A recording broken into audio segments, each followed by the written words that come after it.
If anyone had asked the Adeptus Administratum about the Avatars Resplendent, until recently the answer you would have received, perhaps even in your lifetime, was that no such chapter of Adeptus Astartes exists or has ever existed. This was not the truth, however, not that the Imperium knew this for the longest time. Much knowledge has been lost in the many millennia since the Horus Heresy. Indeed, whole systems of colonized space have been wiped from the records due to a mislaid scroll, or a glitch in the creaking machines deep within the bowels of Terra that continue to barely function long after they should have failed. Back in the days of the Third Founding, a databank storing information on the creation of certain chapters was lost. No explanation is given for this occurrence, and for good reason, as it was caused by the unfortunate placement of a liquid-bearing container atop of the chassis which housed the important machines, and a clumsy official making an open-arm gesture without due care. The information contained within the revered device was corrupted and beyond recovery. No backups existed, condemning any number of chapters to be forgotten. The Avatars Resplendent were one such chapter. Over the many years, reports from Imperial commanders north of the Gothic sector were of vibrant and ancient-looking Marines appearing in their most desperate hour and saving them in lightning-fast armoured attacks, only to vanish as quickly as they had arrived. These were dismissed as exaggerations at best, and viewed with suspicion at worst, for their garishness was off the purview of chaos, specifically those dedicated to Slaanesh. Still, they occurred often enough over the centuries, and in a relatively contained region of space, that eventually missions were sent to investigate the matter. All they found, however, was an impenetrable purple-pink warp storm, and no trace of the mysterious Marines. This changed with the fall of Cadia.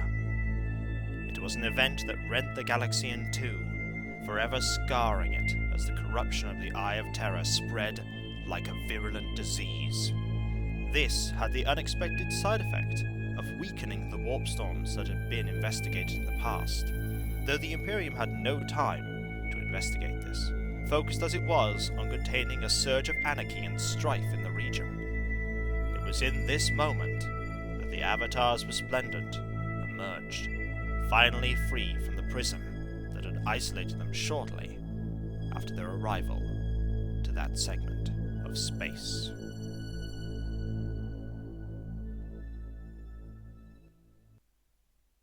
An echo of ages past, their archaic and devastating arms brought most righteous and excellent fury down upon the enemies of those they rushed to protect. They did so while going above and beyond to preserve innocent lives, engaging in acts of bravery the likes of which few had seen in many centuries. This heralded the return of the chapter to the galaxy at large, an event that came as a relief to those they had rescued, yet it prompted deep pangs of worry within the upper echelons of the Imperium. Naturally, an Inquisitor was sent post-haste to investigate the chapter.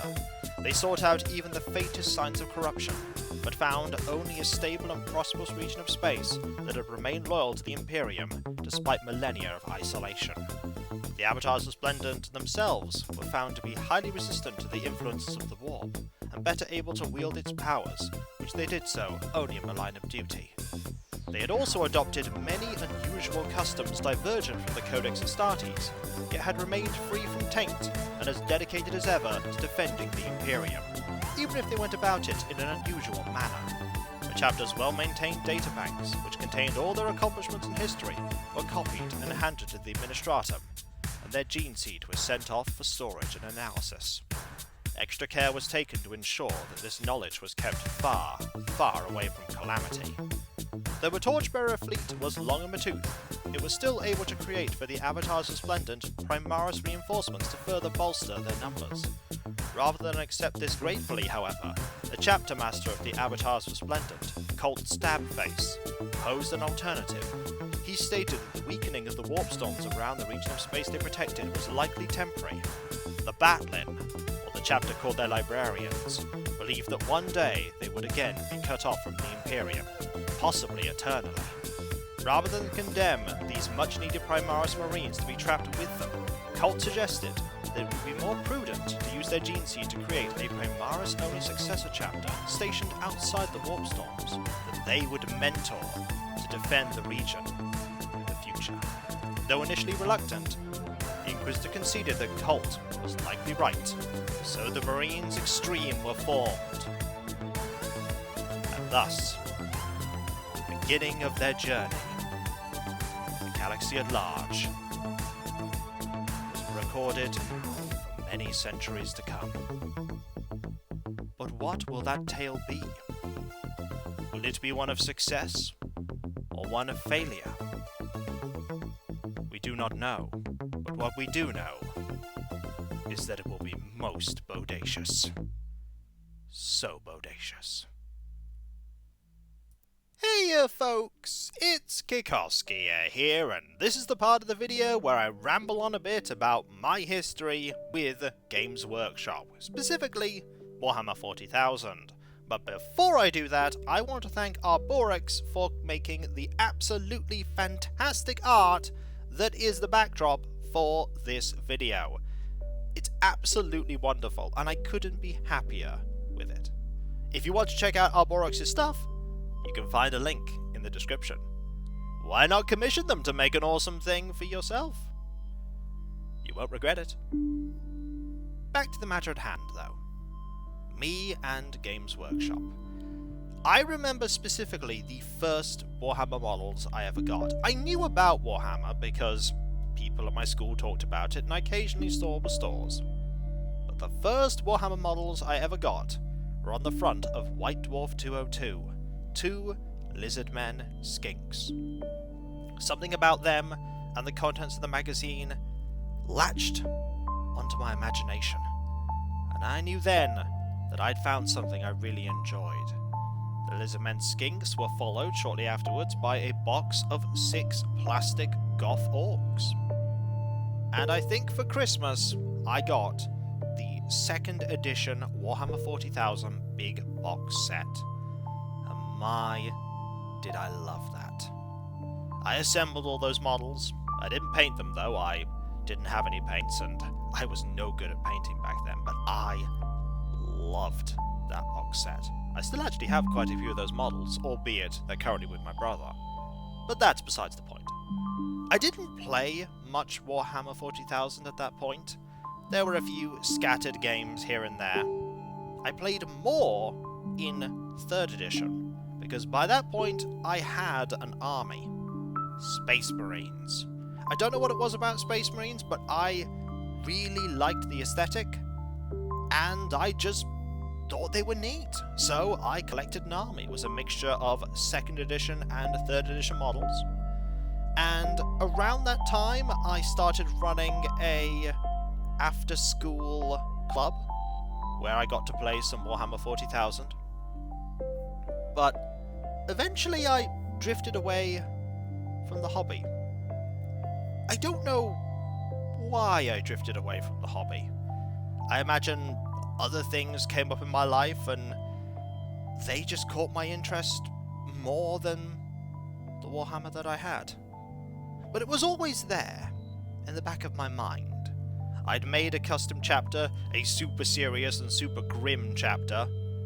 They wore black and they had blue trim with flesh shoulder pads. And I just kept them in a box, and they were just there. But I always remembered that this thing existed. And over the years, new editions of the game came out, and I wasn't paying any attention to them. Until recently. Because people in my Discord started talking about the imminent arrival of 10th edition Warhammer 40,000. And my interest was piqued once again, and I started looking idly at things that were being sold, and then I spotted the Horus Heresy miniatures, and I fell in love with Space Marines all over again. I came up with this idea for a chapter that was composed entirely of Horus Heresy models. Lore started to spring up around it of this group that had gone out and been isolated for thousands of years.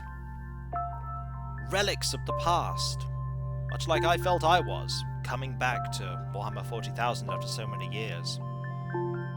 And eventually I bought some tactical Marines, painted them up, found out, much to my joy, that I was a much better painter now than when I was playing back in the day, and then the rest was history for the Avatars Resplendent.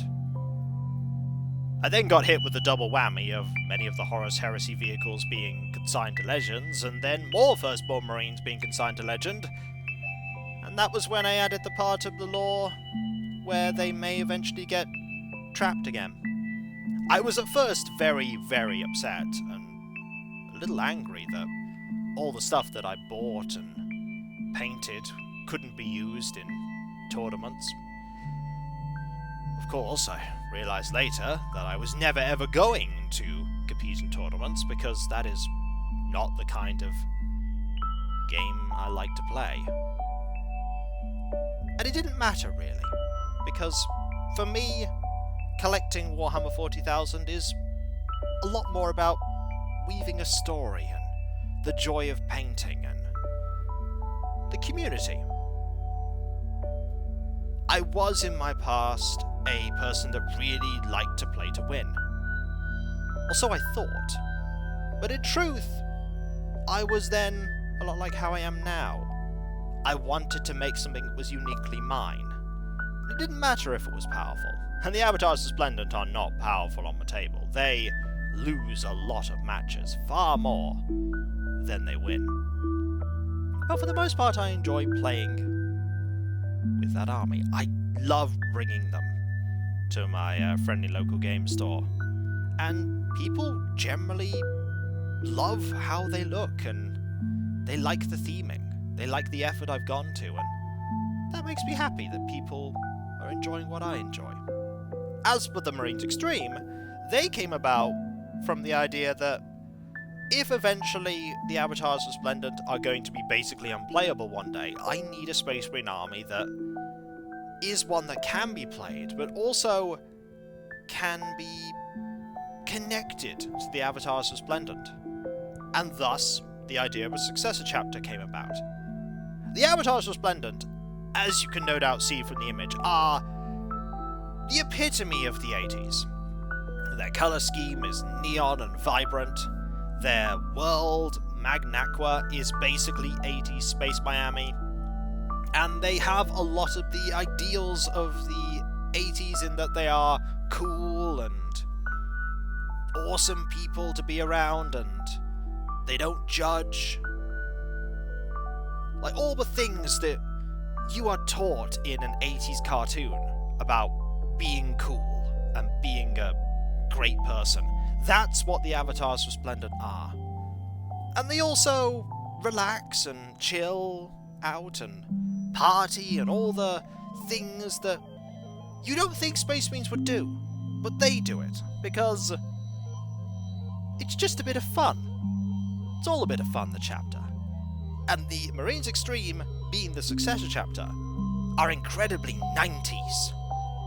And they're rebellious, and they don't play by the rules of the Avatars Resplendent. Yet they do, because while they claim that they don't do that stuff, they do. They're good people, and they want to help others, and they learn lessons from the Avatars Resplendent, and the Avatars Resplendent learn from the Marines Xtreme.